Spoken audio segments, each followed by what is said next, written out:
Super. Je suis avec Nathalie pour une séance à cœur ouvert. J'avais envie de le faire avec toi parce que j'aime beaucoup ta personnalité. Merci Lola. Et je voulais en fait partager avec toi, avec les auditeurs, en fait, tu vois, le fait de se réveiller à ce monde. Tu sais, quand on est encore endormi. Oui, bah oui, je sais. Je sais, il y en a encore beaucoup. Ouais. Ouais. Et en fait, je pense que le partager avec nos auditeurs, ça peut aussi leur donner des billes de compréhension et puis aussi voir un petit peu comment eux, ils peuvent mettre en place leur propre éveil, tu sais, de manière sereine. Oui. Parce qu'on se prend quand même des grosses tartes quand on se réveille. T'es d'accord? Oui, oui, je suis d'accord. Bien sûr, je suis Comment d'accord. Ça s'est passé pour toi? Alors, comment ça s'est passé pour moi? On va dire que c'est assez récent, comme pour beaucoup de monde. Oui. Il y a eu comment dire, une succession d'événements, en fait, chez moi, qui ont fait que les choses se sont terriblement accélérées. Enfin, terriblement, c'est pas vraiment le terme, mais en tout cas, se sont vraiment accélérées. Alors, on va dire que j'ai toujours été un petit peu, comme énormément de personnes, en décalage. Ça m'aurait étonnée. Voilà. Depuis toute petite, j'étais toujours très solitaire, c'est vrai. Bon, voilà, enfant, très peu d'amis, en fait. Je me sentais pas à ma place, tu vois, au sein des groupes, que ce soit à l'école ou en dehors. Donc, et en même temps, même au sein de ma famille, je me sentais même pas être réellement de cette famille. Même Tiens, si, comme c'est bizarre. voilà, même si j'aime énormément mes parents. Bon, ma maman n'est plus là aujourd'hui, elle fait partie aussi de cette accélération de mon éveil, mais oui. C'est clair que je me souviens que quand j'étais gamine, je disais à ma sœur, tu crois que nos parents sont vraiment nos parents? Et si nos vrais parents étaient extraterrestres? Voilà, déjà toute petite, tu te ouais, posais. déjà, j'avais quoi, une dizaine d'années, je me posais déjà cette question, j'avais cette sensation qu'on venait d'ailleurs, quoi. Clairement. Bon, voilà. Mais pas plus que ça, tu vois, j'avais rien pour me guider là-dessus, sur cette voie. Et puis, je pouvais pas en parler vraiment non plus. Donc, voilà, j'ai suivi mon petit cursus éducatif, sociétal, comme tout le monde, hein, on va dire. Et puis, là, en 2000, on va dire que j'ai commencé à me réintéresser de très près à tout ce qui était un petit peu paranormal, parallèle, surtout au niveau de la médecine, en réalité. Ouais. C'est ça qui m'a poussée à revenir sur cette voie, même si j'ai toujours écouté ou lu des bouquins ou écouté des documentaires sur tout ce qui était attrait au paranormal. C'était la médecine, ouais, tu sais, l'énergie. Ouais. L'énergie, parce que je sentais qu'il y avait quelque chose dans mes mains qui se passait, je savais pas l'expliquer. Donc j'ai commencé à m'intéresser, à acheter des bouquins sur le magnétisme, sur les passes avec les mains, les choses comme ça. Et de fil en aiguille, j'ai lu des choses. Je suis arrivée sur l'hypnose, sur la méditation avant l'hypnose, sur la méditation. J'ai découvert la méditation toute seule. Et au début, j'ai fait quelques méditations guidées. Et puis très vite, j'ai abandonné les audios et je suis partie toute seule, juste avec un fond musical. Je suis partie toute seule. Et là, déjà, j'ai commencé à avoir des petites choses que je connaissais pas. Des images, des sensations, des phrases. Ah ouais, carrément des phrases. Et du coup, quand tu avais ça, ça t'a choqué un peu quand même? Non. Non, pas plus que ça. J'ai posé des questions autour de moi parce que j'avais, au fur et à mesure de mon avancée, des connaissances auprès de qui je pouvais en parler. Oui. Je sentais, si tu veux, je sentais déjà comme des boules énergétiques dans les mains chaque fois que je méditais qui se mettaient à tourner. Et puis j'avais une amie à l'époque là très proche avec qui j'ai fait un atelier énergétique, un atelier bioénergie qui ouvrait les canaux de perception d'ailleurs, qui s'appelle Sandrine Buzyn, qui habite pas. Ah oui, je connais. Oui. Voilà. D'accord. Une amie de cœur aussi. Et donc, j'ai fait cet atelier chez elle. Donc, c'est elle qui m'a expliqué qu'est-ce qui se passe, ce sont tes canaux qui s'ouvrent. Et en fait, je ne m'inquiétais pas. Et puis, et donc, cet atelier, je l'ai fait après, je l'ai fait plus tard chez elle. Et donc, ça, c'était en 2019. Et je venais de perdre ma maman très subitement. Elle est partie en 24 heures. Ça a été un choc pour moi. C'est ce qui m'a poussé encore plus à aller vraiment, vraiment sur cette voie qui m'appelait depuis toujours. Mais là, plus rien ne me retenait en réalité. Oui. Tu as vu, en fait, on se rend compte finalement que c'est les chocs traumatiques qui nous poussent à aller chercher encore plus loin les réponses, en fait. Oui. Le fait de perdre un pilier de nos familles. Exactement. Un papa, une maman ou des frères ou des sœurs. Exactement. Ça nous pousse en fait à nous poser la question, quoi. Oui, oui, mais complètement, complètement. Bon, là, d'autant plus que c'était compliqué. Je ne laisse pas, mais dans mon cas, c'était compliqué parce que ça faisait déjà 2 ans que j'étais en conflit avec ma mère, qui habitait à 600 km de chez moi. Donc, on ne se voyait plus, on se téléphonait plus, on se parlait même plus par message. C'était extrêmement difficile pour moi. Je me suis sentie vraiment rejetée. Hein. Et donc, ça a duré 2 ans. Et au bout de ces 2 ans, on a réussi à rétablir le lien, le contact. Et on s'était dit qu'on allait se revoir le mois suivant juste pour se prendre dans les bras en réalité. Et on n'a pas eu le temps de se revoir. Elle a eu un accident tout bête. Elle est tombée dans son jardin. Elle s'est fait genou, cheville. A développé des caillots. 4 heures, elle est morte. Donc, on n'a pas eu le temps de se revoir. Et c'est ce qui m'a donc d'autant plus poussée sur cette voie spirituelle où je me suis dit, aujourd'hui, c'est là qu'il faut que j'aille. Ça m'appelle depuis toujours. J'ai plus rien qui me retient, mais mes enfants sont grands. Bon, j'étais mariée depuis 25 ans. Mon mari avait ses occupations. Et voilà, j'ai décidé de faire cet atelier chez Sandrine où j'ai rencontré des amis. Ce jour-là, on était des groupes avec lesquels on est resté en contact après cet atelier et on s'est dit on va partager nos expériences, on reste groupés. Et puis là, tout s'est accéléré. J'ai rencontré Franck à cet atelier, Franck que vous connaissez. Bien sûr, que j'inviterai un jour avec toi. Hein, oui, avec plaisir. Changer, ça pourrait être sympa. Oui. Bah, c'était lui entre autres, mais ça a été une belle rencontre, une grande rencontre. Parce que j'avais besoin d'une personne à ce moment-là qui puisse me guider sur quelque chose de neutre, complètement adogmatique. Je réfutais vraiment la religion et tout ce qui était attaché à quelque chose en particulier. Je voulais vraiment développer ma spiritualité, mais de façon très, très ouverte, très large. Oui. Et malgré tout, j'avais envie qu'on me guide un petit peu sur cette voie que je ne connaissais pas en réalité. Ah oui, forcément. Et j'ai trouvé cette personne qui, à ce moment-là, en fait, m'a accompagnée exactement de la manière dont je le souhaitais. Et tu me dis si je suis trop longue? Ah non, c'est super, j'adore. Ok. Et puis, un jour, comme ça, en discutant sur ce groupe, donc on s'est retrouvés confinés quelques mois après. Donc, on était tous coincés chez soi et on ne pouvait pas se voir. Et on avait WhatsApp, heureusement, pour se parler. Oui. Communiquer, échanger sur toutes nos expériences. On méditait ensemble. Génial, on découvrait tout ça ensemble. Et un jour, j'ai dit sur le groupe, mon rêve aujourd'hui serait d'être médium et communiquer avec les défunts pour faire du bien aux gens.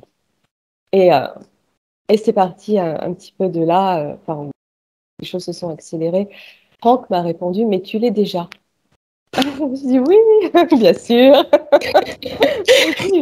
Pas de problème. Moi, je demande que ça, mais non, je ne le suis pas du tout. Je ne l'ai jamais été. Et puis, à partir de là, j'ai commencé à me réveiller la nuit. Et toujours vers 4-5 heures du matin. Et je commençais à entendre, à cette heure-là, j'entendais des choses. J'étais dans cet entre-deux, et c'est là où il se passe le plus de choses, vraiment. Oui. Entre la veille et le sommeil, où je commençais à entendre des phrases, jusqu'au jour où j'ai pris un cahier, un stylo. Et j'étais complètement dans les vapes, mais voilà, j'ai pris mon cahier et j'ai commencé à écrire tout ce que j'entendais. Et en réalité, et donc j'écrivais mon texte. je posais tout, j'éteignais la lumière, je me rendormais. Le matin, à 9h, je me réveillais à nouveau, je relisais, je me disais, oh, c'est moi qui ai écrit ça, c'est quoi? Ça sort d'où? Ça sort d'où? Jamais j'aurais pu écrire. Alors j'ai commencé à écrire des trucs, des textes en lien avec la cosmologie, la métaphysique. Tu vois, comment dire, des choses en lien avec ce qui se passe dans l'espace, les ondes gravitationnelles, le temps, la trame, l'énergie. Alors que j'avais jamais rien vraiment lu profondément dessus, ni fait d'études en ce sens, et à chaque fois que je relisais donc ces phrases, j'allais rechercher sur le net parce que moi je recherche tout le temps. Je cherche tout le temps. On est des Sherlock. Ah oui, mais c'est ça. Puis je veux savoir qu'est-ce que j'ai écrit, ça a du sens ou non? Bah oui. Et puis à chaque fois, je retrouvais des écrits scientifiques qui venaient confirmer des phrases que j'écrivais que je comprenais pas vraiment à l'époque. Ouais. Et de là, j'ai commencé à m'intéresser de très près à photons. Les photons, je les connaissais pas, je les ai entendus comme ça. La glande pinéale, l'épiphyse, je ne connaissais pas ce terme, je l'ai écrit comme ça, j'ai découvert que c'était ça. Enfin bon, tout un tas de phrases. Où il y avait une cohérence, en fait. Une cohérence et puis surtout des vrais messages. Je ne les ai jamais partagés, ces textes, hein, ça remonte à 3 ans maintenant. Mais en tout cas, en ce qui me concerne, c'était des vrais messages, une vraie guidance qui me portait déjà sur la voie. Donc, j'ai commencé à me faire confiance en réalité, parce que ça, je les ai partagés au départ, ces textes, dans mon petit groupe d'amis. Et puis, je me dis, mais c'est juste dingue, quoi. Ben ouais, ok, je me laisse porter, j'écris. Et j'ai commencé à écrire aussi des poèmes. Waouh. Peut-être qu'on peut mettre en chanson? Écoute, j'y ai pensé, figure-toi. oui, ce serait génial, ouais, pourquoi pas. Mais ouais. La poésie, de la poésie, je partage quelques-uns, mais j'en ai plein, quoi. Enfin, et j'adore ça, depuis, j'arrête pas. Depuis, dès que je suis en méditation, j'écris.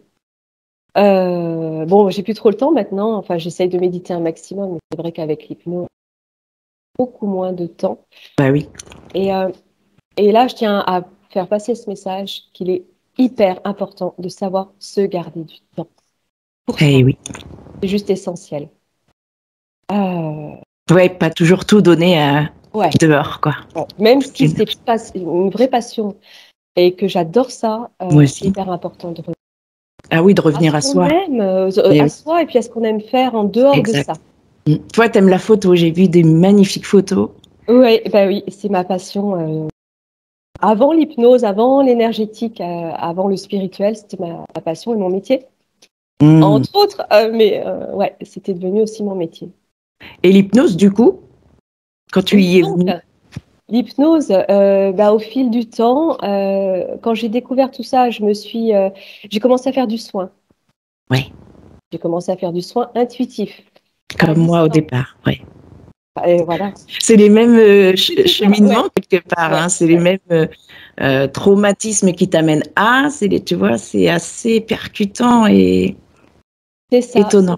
C'est vrai que ça part d'un trauma, de quelque chose qui vient qui choque. Ouais, qui te bouscule en fait et qui te sort de ta zone de confort. Oui, complètement. Où tu es tellement mal et en même temps, c'est au moment où tu es le plus mal qu'il y a cette petite chose-là, qui est présente, qui t'appelle, qui a toujours été en toi, mais là, tu dis, cette fois-ci, je vais au fond, je vois. Oui, il faut avoir envie d'y aller. Voilà. Et tu y es allé, en fait. Et puis, tu trouves le temps, et puis, de toute façon, je partais en dépression, et j'avais pas envie de me morfondre. Donc bref, et oui, c'est vrai que c'est un peu le même cheminement parce que on découvre en fait nos potentiels qui sont innés en réalité. Exactement. Naturels. Donc on se fait confiance. Avant tout, c'est ça. Et ça, pour ça, je remercie Franck parce que c'est le premier qui m'a dit fais-toi confiance. Arrêtez d'avoir peur en fait de soi-même. Hein. C'est que de la peur de soi-même.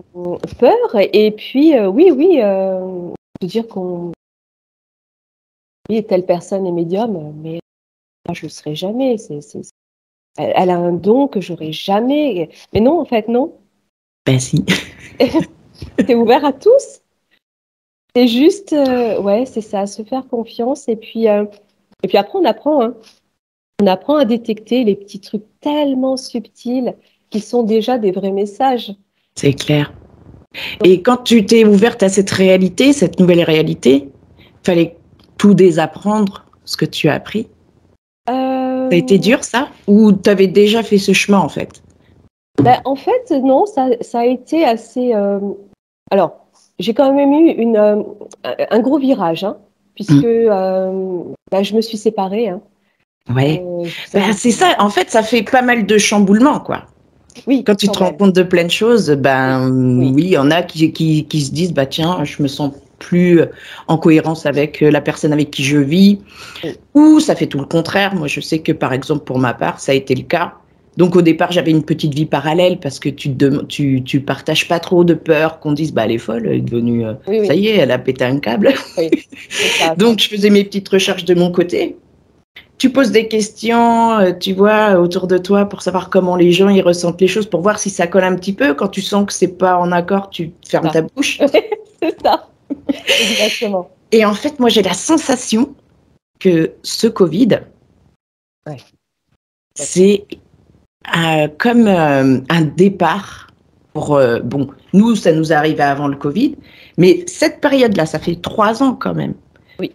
Et tu te rends bien compte, même les clients qui viennent nous voir, tu leur poses la question. Ah je me suis réveillée pendant le Covid quand j'étais enfermée. Ça a été un élément déclencheur. Exactement. Un mal pour un bien, tu vois. Exact. Ah mais complètement. Hein. Puisque ce que tu disais, toi, tu étais en lien avec un groupe et pendant les confinements, vous avez échangé par WhatsApp, etc. Donc c'est un moyen de se donner des informations les uns les autres. Oui, puis bon, j'étais auto-entrepreneur, j'étais assistante commerciale. Ça va le faire. Et donc, mon activité s'est arrêtée du jour au lendemain. Parce que j'étais donc à mon compte, je travaillais pour 2 entreprises les 2 ont fermé. Elles ont dit on arrête tout avec le confinement, etc. Donc, et en même temps, quelque part, j'attendais que ça. Mais oui, merci. J'étais heureuse, voilà, de me retrouver chez moi, d'avoir du temps. Et je venais de faire cet atelier complètement investi dans tout ça. Et oui, on avait le temps de parler, on avait le temps de méditer. Exact. Poser toutes les questions existentielles qu'on n'avait pas eu le temps de se poser jusque-là. Mais oui. Approfondir. Pour moi, cette période, c'était comme si on disait, bon, allez, c'est bon, tout le monde rentre à la maison et vous allez tous revoir vos copies. Tu vois, et la façon qu'on a de revoir sa copie. Oui. Et puis cet effet Covid, ce confinement, quelque part, ça a généré énormément de peur. Au départ, on se demandait quand même ce qui allait se passer. Hein. Est-ce qu'on va vivre? Est-ce qu'on va crever? Qu'est-ce qui va se passer? Bon, c'est le moment ou jamais. On y va à fond, quoi. Donc, tu vois, c'est vrai qu'il y a eu une succession d'événements qui nous ont tous plus ou moins poussés à connaître, à développer, à approfondir cette voie qui nous titille depuis toujours, mais qu'on repère. Exact. En fait. Oui.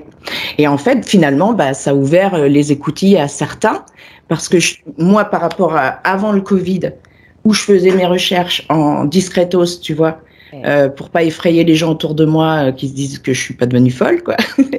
Et cette période où justement, tout le monde commençait à ouvrir en fait son cœur quelque part, et que du coup, tu peux discuter un peu plus profondément avec les tiens de ce que tu es, de comment tu vois les choses, et j'ai trouvé ça mais génial. Parce que j'ai vu des vagues, pas de malades, j'ai vu des vagues de gens qui se réveillent en fait. Oui. Et là, tu te sens moins seule tout à coup. Ah oui, tu trouves ta vraie famille. Exactement. Tu te rappelles quand on a fait la première enquête ensemble, moi j'avais l'impression de te connaître depuis longtemps. Et regarde, là on est en train de discuter.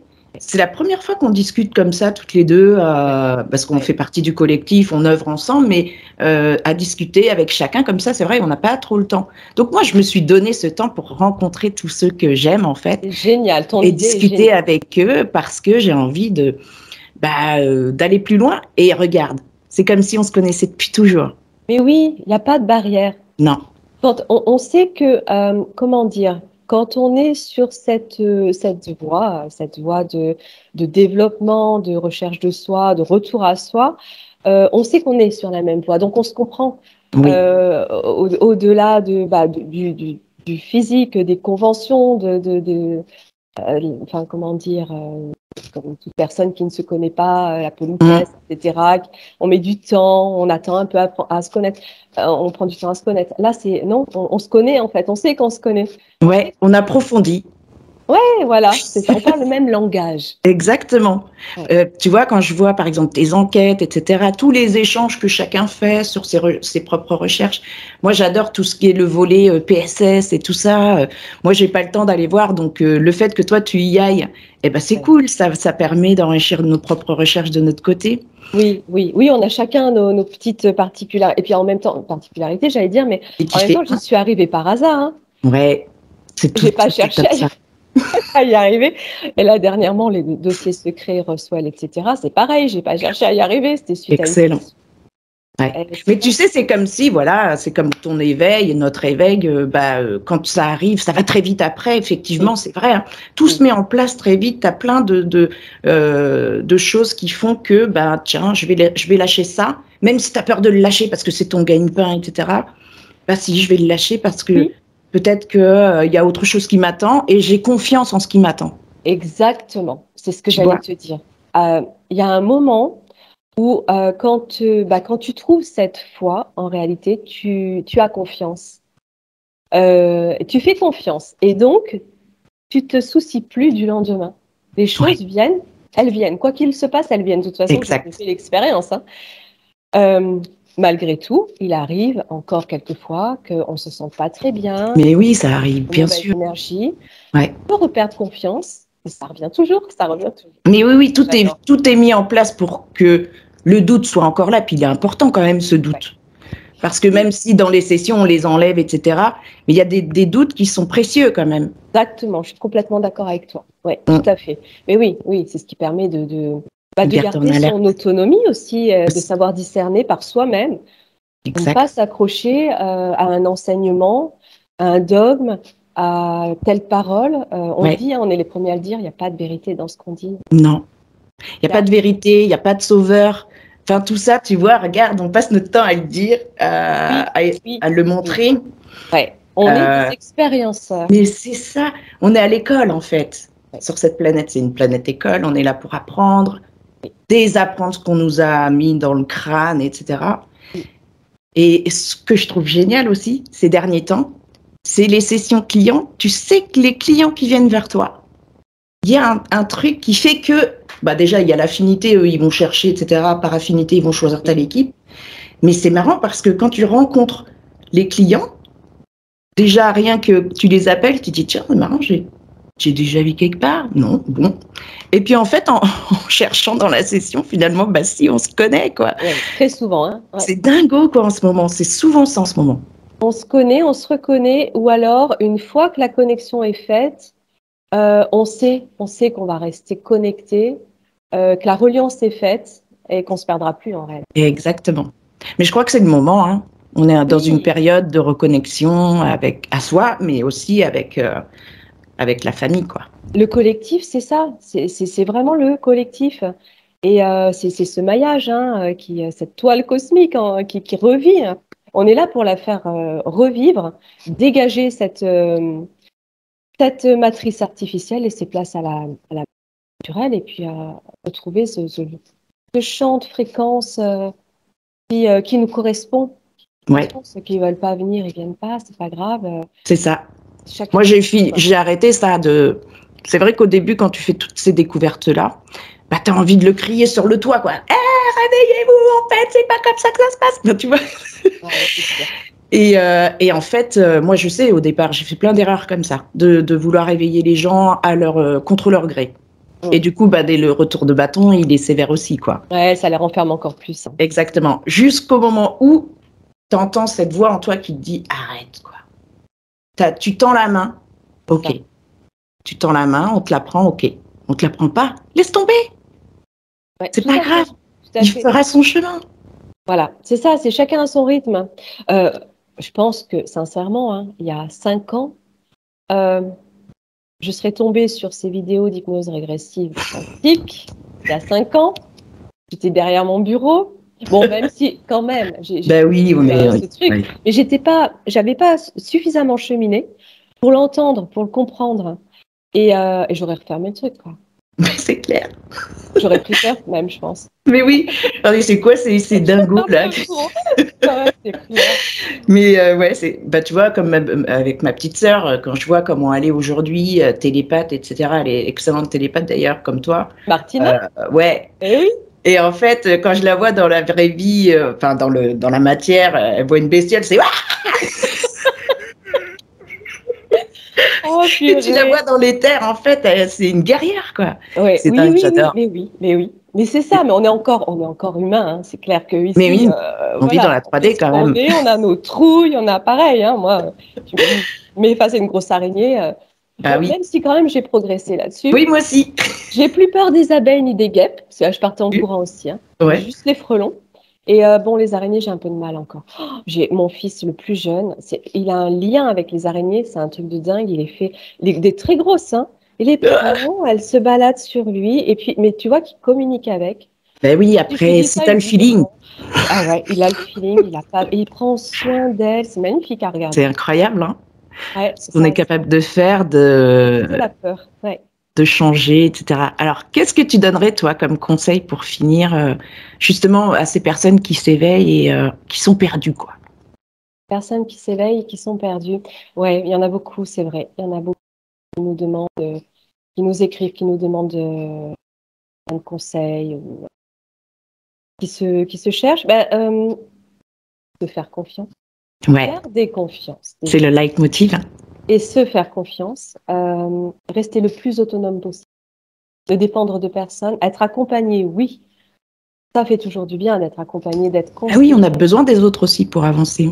Mais pas donner, comment dire, pas tout donner à l'autre. C'est ça, Garder sa part d'autonomie pour savoir discerner ce qui résonne avec soi et jeter ce qui résonne pas. c'est ça. Et c'est comme ça qu'on chemine en réalité, qu'on se trouve. En gardant uniquement ce qui résonne avec soi, tu finis par te recentrer sur ta ligne directrice, sur ta ligne de temps. Et oui. Et puis après, les choses se font tout doucement. Méditer, parce que c'est vraiment le moment où on lâche tout. Ouais, un moment à soi. On se fout de la façon de méditer, en fait. C'est juste se poser, fermer les yeux et ne plus penser. Un petit fond musical, c'est quand même bien sympa. Ouais. Et laisser les choses nous traverser, les ressentir. Parce que là, justement, tu penses plus, ça passe par le ressenti. Vibration, tu vibres, ton corps vibre. C'est juste, voilà, prendre conscience de ça, c'est un langage, ça te parle. Et même si toi, tu ne le comprends pas tout de suite, en réalité, ça s'intègre en toi, ça s'engramme en toi. Et après, ça aussi, ça t'amène à avancer plus vite. Exactement. Je souffre toute seule après. C'est ça. En tout cas, merci pour ce bel échange entre nous. Et Rapide, merci à toi. furtif, mais plein de belles choses pour toi. Oui. Et j'espère te retrouver pour d'autres discussions parce que on aurait pu parler des heures en fait. Mais c'est clair, ça passe super vite. Ça passe super vite. Ouais, la prochaine fois, pourquoi pas un échange avec Franck et toi et voilà, parler comme ça, puis il y a forcément des sujets qui vont se mettre en exergue et qu'on va pouvoir Oui, parce que finalement, tu vois, les choses viennent toutes seules. Et oui. Il y a tellement à dire. Mais vrai. avec plaisir, Lola, c'est magnifique ce que tu fais, c'est une super idée. Et je te merci beaucoup. vraiment. En tout cas, c'est le partage de nous avec les auditeurs et je pense que ça peut être très, très intéressant pour eux, pour nous. De nous mettre comme ça en exercice oui, parce qu'on naturel, est sans la casquette de « Eh ben, je te fais un gros bec sonore ». Oui, moi aussi. Je te dis à très, très vite. Merci, Nat.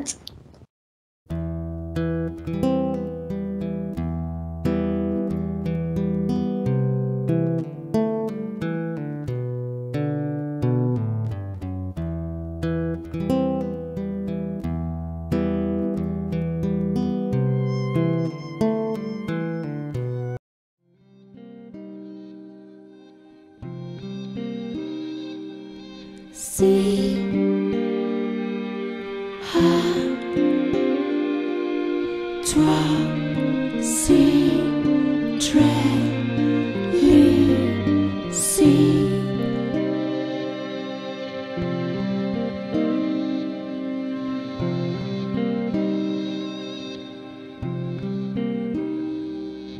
Si tu